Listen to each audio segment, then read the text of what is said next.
তো ভাই মনটা ভারী ভারী, ছেলে হয়েছে তো খুশি হওয়া দরকার। তো কি লিয়েছিস ওইটা? ওটা কি হইলো? বড় ভাই আপনি শর্টকাটে কথা বুঝেন না নাকি? এটা দুধ নিয়ে এসেছি গো। দুধ লিয়ে আইছিস? হ্যাঁ গো। আমি দুধ খাবো না, একটা বেলি দিতে বলছি কখন থেকে, আর দুধ খাবে বানাইতে, আমি দুধ খাবো না। তুই ছেলে না অন্য কিছু বে? ওই শুরে বাচ্চা, ছেলেটাকে তখন থেকে মন ভালো করে ধমক ধমক দিচ্ছি কেন? ছোট ছেলে কোনে লাড়ি মারি চুমকি যাবে। এলো এই মাংমারানি খান কি রড ভাতারি মাগি কি ছেলে জন্ম দিলিল, হওয়ার পরে বিড়ি খাবে বলছে।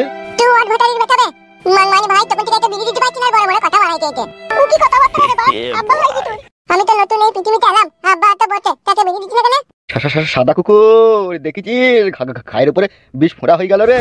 বড় ভাই এ ছেলে লয়, আমার মন বলছে এই ছেলে লয়, এ নিশ্চয় জিন ভূত হবে, না হলে হাওয়ার পরে আবার কোনো ছেলে বিড়ি খায়? এ তো বাপের জীবনে আজকেই শুনলাম। তাই তোর মনে এখন মিডিয়া ফিডিয়া চলিলে কিন্তু বিশাল মুশকিল হয়ে যাবে রে। ওগো শোনো, তুমি বাড়ি নিয়ে চলো আমাকে। হারে সাদা কুকুর, এ কি জন্ম দিলাম রে আমি? সেইটাই তো গো বড় ভাই, বিশাল আশ্চর্যের ব্যাপার তো। হবে তোর কাছে আবার জিনের আশ্রয় নাই তো? আরে মুকা চোদা, একটা বিলি দিবে তখন থেকে আবার ঘর পাকা মারাইছি। উড়ি বাপ রে বাপ, ওগো তুমি বাড়ি চলো গো, বাড়ি থেকে যা হোক করবে। শালা কি ছেলে জন্ম দিলাম রে আমি? আমি তো আল্লাহকে মানাই করলাম যে আমি এমএলএ সাহেবের ঘরে জন্ম হব না, আমাকে ঠেলে গুজি পাঠিয়ে দিল। কি কথা বলছিস রে সাদা কুকুর? আমি এই পৃথিবীতে তোমার ঘরে আসতেই চাইছিলাম না, আমাকে দৌড় দৌড় করে পাঠাইলো। আমার তোমার ঘরে জন্ম নিয়ে আমার শান্তি নাই, মানে একটা বেরিয়ে দিছিল তখন থেকে। ওগো আমাকে বাইরে চলো গো। সাদা কুকুর, জি বড় ভাই যান। তুই এদিকে বাইক করলে আয়, আমি ডাক্তারের কাছ থেকে ছাড়ের কাগজটা লিখে লিছি। ঠিক আছে বড় ভাই যান। কই গো টাটকা ভাইপু, এলাও দুধটা খেয়ে লাও। তুমি আই গুণ খাবো বে শান্তি ছিল। কাকা হই রে, গাল দিছিস কেন মনে করে? তা আমাকে দুধ খেতে বলবে কেন? বেশ বাপ, তোকে দুধ খেতে হবে না বাপ। কোলে এসো বাপ, বাপ শোনো আমার কোলে এসো। পালাবে কোলে মারাইতে, আমি হেঁটেই চল দেবো।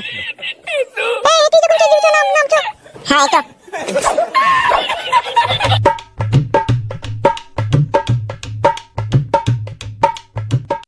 পিঞ্জিরার পাখি আমার দিয়েছে উড়াল, কি দিয়ে ফিরাবো তারে, চোখের পানি শুধু ঝরে। জুড়া তো নিও না হায়রে ভাঙায় কপাল, যখন রাত্রি নিঝুম নেই চোখে ঘুম, একলা শূন্য ঘরে তোমায় মনে পড়ে বউ গো, তোমায় মনে পড়ে। তুমি এত নিষ্ঠুর পাষাণ হলে কিভাবে, বুঝতে পারি না গো বিধি, আমি কি যে ঝামেলায় এখন পড়েছি, নিজেকে বুঝাইতে পারছি না। কি করিব কোথায় যাব, মনে হয় নিজের মাথা নিজে নিজে ফাটাই গো, ফাটাই গো। ও তুই যে কাজ করলি গো আমার শোনাবো, এরই ফল তুই একদিন পাবি, যেই দিন পাবি সেই দিন বুঝবি, ভাতা ছাড়া কি যে জ্বালা গো, জ্বালা গো। ও তুই আমাকে কাঁদিয়ে সুখ তুই কোথাও আর যে পাবি না, যেখানে যাবি সেখানেই জ্বলবি, মনে রেখে দিস এই ফালতু অভিশাপ আছে গো, আছে গো। এ ভাই ফালতু আর দুঃখ করিস না ভাই, তোর জন্যই সবকিছু করছি আমরা। কি আর বলবো কালো কুকুর ভাই, সত্য যুগে মেয়েরা স্বামীকে ভগবানের চোখে দেখতো, আর এই মাঙের কি যে যুগ এলো, স্বামীকে কিছু ডিরামে ভয় দিচ্ছিস তুই। এসব কি বলছিস ফালতু তুই? ঠিকই বলছি কালো কুকুর ভাই, নাইলে একবার তুমি চিন্তা করে দেখো, যেই বউকে আমি মনের ভিতর থেকে ভালোবাসলাম, তার শরীরের প্রতিটি অঙ্গ প্রত্যঙ্গ জুড়ে আমি আমার এই 2 হাত দিয়ে তাকে আদর করলাম, তাহলে বলো সেই মেয়েটা আমাকে কি করে ভুলে যায়, আবার যেহেতু আমি তার স্বামী। তোর বুদ্ধি হুঁশ একটু কম আছে বুঝলি ফালতু। কেন? দেখ ফালতু, তোকে আমি একটা সত্যি কথা বলছি, হ্যাঁ বলো। আসলে বিষয়টা যেটা হয়েছে না, মেয়েদের মন এমনিতেই বেশি নরম হয় বুঝলি তো, আর এই নরম হওয়ার জন্য না এরা অল্প জিনিস এই মানুষকে আপন ভেবে নেয়। এটা আমার বিশ্বাস হলো না। কেন বিশ্বাস হলো না কেন? আমার সাথে তো 3 বছর আমার বউ সংসার করলো, আমার খেলো, আমার পড়লো, আমার সাথে শুইলো, তা আমাকে আপন ভাবলো না কেন? তুমি যে বলছো অল্পতে আপন ভেবে লাই, তাইলে এত কিছু দেওয়ার পরে আমাকে আপন ভাবলো না কেন? আমার কাছ থেকে পালিয়ে গেল কেন? আগো আমার কাছে একটা কথা শুনো। হ্যাঁ বলো। কিছু কিছু মেয়ে আছে এরা খুবই চরিত্রহীন প্রকৃতির হয়। তাই নাকি? হ্যাঁ গো হ্যাঁ, এই ধরনের মেয়েরা সৌন্দর্য পুরুষ মানুষকে দেখলে ভিতরকার আশা আকাঙ্ক্ষা অন্যরকম করে ফেলে। মানে কি করে ফেলে? অ্যাকচুয়ালি বিষয়টা যেখানে গিয়ে দাঁড়ায় তা হলো ওইসব পুরুষ মানুষের কাছে শুতে চাই সেই সব মেয়ে। কালো ভাই বৌদি ঠিকই বলছি গো, মেয়েরা অমন ধারায় হয় বুঝলে তো। মেয়েরা অমন ধারায় হয় সেটা তো আমি বুঝলাম, তা তুই মেয়েটাকে ভুলছিস না কেন? তুই অন্য মেয়েকে বিয়ে করছিস না কেন? ওর পেছনে তুই পড়েছিস কেন? কি আর বলবো তোমাকে ভাই, যেদিনকে তোমার বউটা তোমার কাছ থেকে পালিয়ে যাবে সেদিন তুমি বুঝবা বউ হারানোর কি কষ্ট হয়। আমার বাল হবে বে, আমার কোনো কষ্ট হবে না। এরকম বালের বউ যদি আমার হারিয়ে যায় তা দাদা এই এর একটি চুলও খুশি পড়বে না আমার। কি বললে তুমি কথাটা? তাহলে তোমার মনে মনে এই আছে, তোমার জন্য আমি আমার নিজের জীবনকে বাজি লাগালাম, আর তোমার মনে তাইলে এইরকম আছে আমার জন্য? তোমাকে বলতে চাইনি কথাটা আমি। এখন বুঝতে পারছি তুমি আমাকে ভালোবাসো না। দেখো চোখ ছুঁই বলছি, তাকাও তাকাও। তুমি আমার জান, তুমি আমার প্রাণ, তুমি আমার মাংস সোনা, তুমি আমার পাতি হাঁসের ডিম, মাঝে ফালা করে বিট নন্দি খাবো, তবু তোমাকে ছেড়ে যাবো না। সত্যি করে বলছো তো? মাথায় হাত দিয়ে বলছি, সত্যি করে। কালো কুকুর ভাই, বউ দেখুন তোমাকে ছেড়ে পালায়নি, শুধু একটু অভিনয় হলো এখনই, তাতেই তোমার মন ভেঙে গেল। আর আমার বউ আমাকে 3 বছর ছেড়ে চলে গেছে, আর এই 3 বছরে আমার চোখের সামনে দুটো পুরুষ মানুষের কাছে শুনলো, না জানি আর আগেও কারো কাছে শুতেও পারে। তাইলে আমি বুকের ভিতরে কত কষ্ট নিয়ে বেঁচে আছি বলো তো ভাই। সত্যি ফালতু, তোর ভালোবাসার কোনো তুলনা হয় না রে। তুই হচ্ছিস কয়লার খনিতে থাকা এক ঝলমলে হিরে বে, আর তোকে ইটের টুকরো ভেবে তোর বউ ছুরি ফেলে দিয়ে চরম অন্যায় করেছে, বহুত পস্তাইতে হবে তাকে। সে তো জানি গো ভাই, ভগবান ছাড় দেয় কিন্তু ছেড়ে দেয় না। একটা দোকান খোলা না, শুধু মুড়ির দোকানটাই খোলা ছিল। ওরে ভাই তো লিগা মুড়ি আর পানি লেগেছে। কি হলি, কি বেমন খারাপ কেন? এমনি কিছু হয়নি। বেলে ধর আদালে, এই চিকটা জল আছে, খেয়ে নেবে, মুড়িটা খেয়ে ধর, পেট ভরে খেয়ে নেবে, ঠিক আছে? আবার সে 2 দিন পরে খাবার পাবি। হ্যাঁ কালো কুকুর। হ্যাঁ বল। এই ছোড়া তো খাওয়ার ব্যবস্থা হইলো, তোদের দুজনের তো খিদে লেগেছে, তোদের খাওয়ার ব্যবস্থা ওটা করতে হবে। দেখ তুই যা ভালো বুঝবি তাই কর। কি ব্যাপার, রাগ করছিস নাকি? বৌদি তুমি তো বুঝতেই পারছো, সেই আসমান দিয়ে চিচিং ফাঁকের গর্তে আমরা এখন আটকে গেছি। এখন এইভাবে 2-4 দিন আমাদের কাটাইতে হবে, না আর কোনো উপায় নাই। তোকে বললাম নাকি আমাদের জন্য খাবার লেই? তা হইলো, আমার একটা বিবেক নাই, তোদেরকে খালি পেটে রাখবো তা কি করে হয় রে? ওই এমএলএ সাহেব 12 ভাতারের বেটাকে মার্ডার না করা পর্যন্ত আমি 1 গ্লাস পানিও খাবো না বে। সে তুই না খেলেও তোর বউকে তার খালি পেটে রাখা যায় না, ও মেয়ে ছেলে, ওর পেটে লাগবে, ও খালি পেটে খাইয়ে। বৌদি বলো। কালো কুকুর তো সন্ধ্যাবেলায় আসার কথা দিছে নাকি তোমাকে? হ্যাঁ হ্যাঁ, ওকে ফোন করে ডাকবো। বুঝলি কালো কুকুর সন্ধ্যাবেলায় তো আসবে, তা আমি একবার বাড়ি চললাম, বুঝলি তো? তোদের বৌদি লেগে 4টি খাবার আনবো, আর একবার আমি বাবাকে দেখে চলে আসবো। বেশ ঠিক আছে, যা, দেরি করি না যেন, সন্ধ্যা লাগার আগেই চলে আসবি। সে বলতে হবে না, আমি যেই পালিয়ে আসবো। কি রে ফালতু, তুই মুড়ি খেলি গা? তোমরা খাবা না মুড়ি? ওই তো বালের ওই কটা মুড়ি, আমি খেলে আবার তোর পেট ভরবে, তুই খেলি গা, যা। বেশ ঠিক আছে।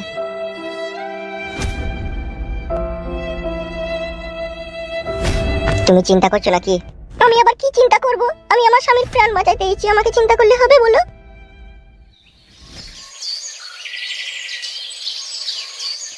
জানো নারকেল বেগম, আমি কোটকলাইকেও যেমন ভালোবাসি, তেমন আমার ছেলে ফুটুকেও ভালোবাসি। তাই বলছি গিন্নি তোমাকে একটা কথা। তুমি সব গো, তুমি সব, তুমি বেশি কথা বলো না, বুকে লাগবে, তুমি সব। শুতে আর ইচ্ছা হচ্ছে না গিন্নি। আমি যদি মরেও যাই, তুমি আমার ছেলেকে ফুটুকে কোনোদিন বাড়ি থেকে তাড়াবে না।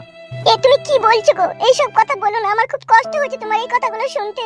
কষ্ট হইলেও গিন্নি মনে রেখে দিও, ফুটু এমনিতে যা হোক হোক, কিন্তু ওর মনটা খুবই ভালো। তার কারণ ছোটবেলায় যখন ওর মা মারা যায়, ওকে আমি কোলে পিঠে করে মানুষ করেছি, ওকে আমি চুল ভোর কষ্ট বুঝতে দিইনি, আর তুমিও কখনো বুঝতে দিও না নারকেল বেগম। তুমি যা বলবে তাই হবে, আমি তোমার ছেলেকে কখনো কোনোদিনও দূরাই বাসবো না। আমি আমার ছেলে কুটকলাকে যেমন ভালোবাসি, তোমার ছেলে ফুটুকেও ভালোবাসবো। আম্মা, আমিও তোমাকে ভালোবাসি আম্মা। তোমাকে এমএলএ সাহেবের লোক গুলি করেছে তো, আমি যখন বড় হব তখন আমি এমএলএ সাহেবকে আমি নিজে গুলি করব। না রে বাপ, মুটকলাই ঝুট ঝামেলা অশান্তি ভালো জিনিস লয় রে বাপ। সে আমাকে গুলি করেছে ঠিক আছে, সেও একদিন পরের গুলিতে মরবে রে বাপ। তাহলে বাবা, আমার চোখের সামনে তোমাকে গুলি করেছে, আমি ছাড়বো না। মাথায় লাগিয়ে? না না, মাথায় লাগেনি। আব্বা, সারাদিন কোথা ছিলি, কোথা রে তুই? এখন কেমন আছো আব্বা? ভালো আছি।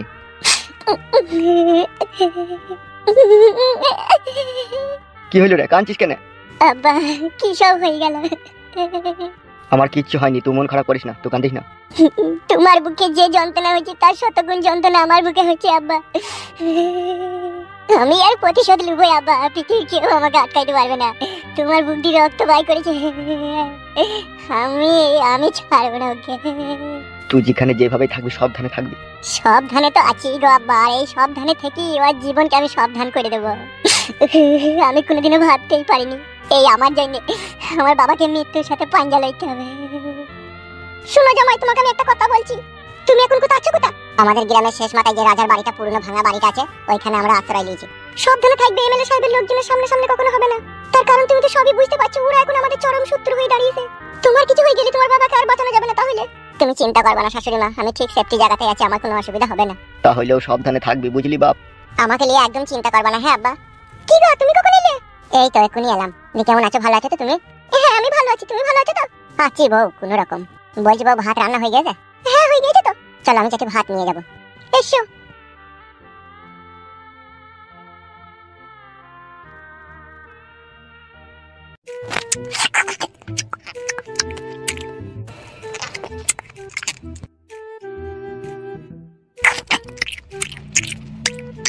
মাছ ভাজাটা ভালো হয়েছে। মাছটা কি তুমি জাপানি তেল দিয়ে ভেজেছো নাকি? না, এমনি সরষের তেল দিয়ে ভেজেছি। হ্যাঁ হয়েছে, ভালোই টেস্ট হয়েছে। শোনো আমি চললাম। হ্যাঁ, ভাত কটা কুড়িয়ে আমার পেট ভরে গেছে, কালো কুকুরের বউ না খেয়ে আসো দিলে খাবারটা তাড়াতাড়ি লিখতে হবে। তুমি এখানে সাবধানে থাকবে, বেশি হুড়ু পাজা করবে না, ঠিক আছে? বেশ, তোমাকে চিন্তা করতে হবে না, ঠিক আছে? আমি ওই রাত 12টার সময় একবার আসবো, ঠিক আছে? দরজা খুলে রাখবে তুমি, হ্যাঁ? কত রাত এসে আবার কি করবে? বুঝে না নাকি কতদিন করিনি, এতদিন পরে আমার দিকে একবার নজর দিলে তাহলে। তুমি আমার সাথে ব্যবহার ভালো করলে তোমার দিকে নজর দেবো, আর ব্যবহার খারাপ করলে আমি নজর দেবো না, আগে থেকেই বলেছি। ও কথা বললো না, আমি তোমার সাথে ব্যবহার ভালো করবো। বেশ ঠিক আছে, তুমি থাকো, আমি রাত্রে আসবো, হ্যাঁ? ঠিক আছে।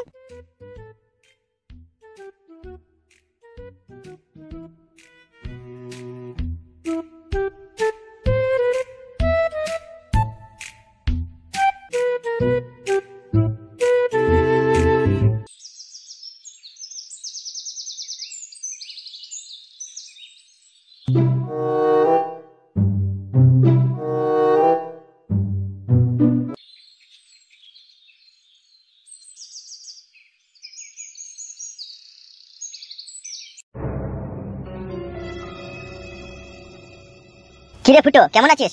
প্রিয়াঙ্কা কেমন আছিস রে? ভালো আছিস তো? কি ব্যাপার, আমার বকে ভালো আছিস বলছিস কেন? ওগো, ওটা আমার দাদা হচ্ছে, আমার কাকার ছেলে। তাই নাকি? হ্যাঁ গো হ্যাঁ। বাবা রে, তাহলে তোমার শালা বাবু হয়ে গেছে। বাল মুখ আমার বেশি কালামো মারাই না, কালামো মারাই না।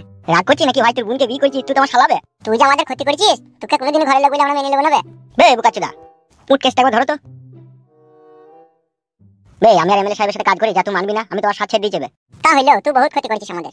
দাদা শুনো, আমার স্বামীর এখন বিশাল জ্ঞান বুদ্ধি, আর এমএলএ সাহেবের ধারের কাছেও নেই, ও আমাকেই ভালোবাসে, আমাদের ফ্যামিলিতেই থাকবে ও। আর আমি ওকে সব বলেছি আমাদের কথা, তুমি আমার কাকা ছেলে, বাবা জেঠা সবারই কথা ওকে বলেছি। বুঝতে পেরেছিস? আমি সবাইকে চিনতাম না আগে, এখন চিনিছি। যেদিন থেকে জানলাম তুই আমার ভাগে শালা হয়েছে, সেদিন থেকে মনের ভেতরে একটু খাকুলি বিকুলি করছিল তোর সাথে দেখা করার লেগে। ভাগে শুধু পেয়ে গেলি শালা বলি তাই, নাহলে কোনোদিন আমি তোর সাথে কথা বলতাম না। ওগুলা কি বেটি পিনে? ভাত তরকারি আছে। তোর বাবার লেগে লেগেছি নাকি মাঠে? না না, এমনি আমার বন্ধুদের লেগে। বন্ধুদের লেগে ভালো লেগেছিস কেন? তুই তো গ্রামে ছিলি না, তুই আর কি জানবি, বিশাল বড় ঘাবলা কেস হয়ে গেছে। কিসের ঘাবলা কেস হয়ে গেছে? যেদিন থেকে তোরা দুজনে গ্রাম ছেড়ে পালিয়ে গেছিস, সেদিন থেকে গ্রামে বহুত কিছু ঘটনা ঘটে গেছে। তাই নাকি? কি ঘটনা? এমএলএ বিকাশ দত্তর লেগে আমাদের জীবনে কোনো শান্তি নাই। গত 2 দিন আগে আমার বাবাকে গুলি করেছে এমএলএ বিকাশ দত্ত সাহেব। কি বলছিস ফুটু তুই এসব? যা বলছি ঠিকই বলছি, এমএলএ বিকাশ দত্ত সাহেব আমাদের পথের কাঁটা হয়ে দাঁড়িয়েছে। শালা সুরের বাচ্চা এমএলএ বিকাশ দত্ত সাহেব, শালা জারদ সন্তান, যে কোন পানির পয়দা সেটাই আজও বুঝতে পারলাম না। তোদের উপরে এত অত্যাচার করেছে? ও টিচার, কতজন এমএলএ বিকাশ দত্ত লেগে গ্রাম ছেড়ে পালিয়ে গেল। কি বলছিস তুই? আমাদের গ্রামে যে ফকিং বৌদিটা ছিল, তাকেও তো রেপ করে মার্ডার করে দিল এমএলএ বিকাশ দত্ত।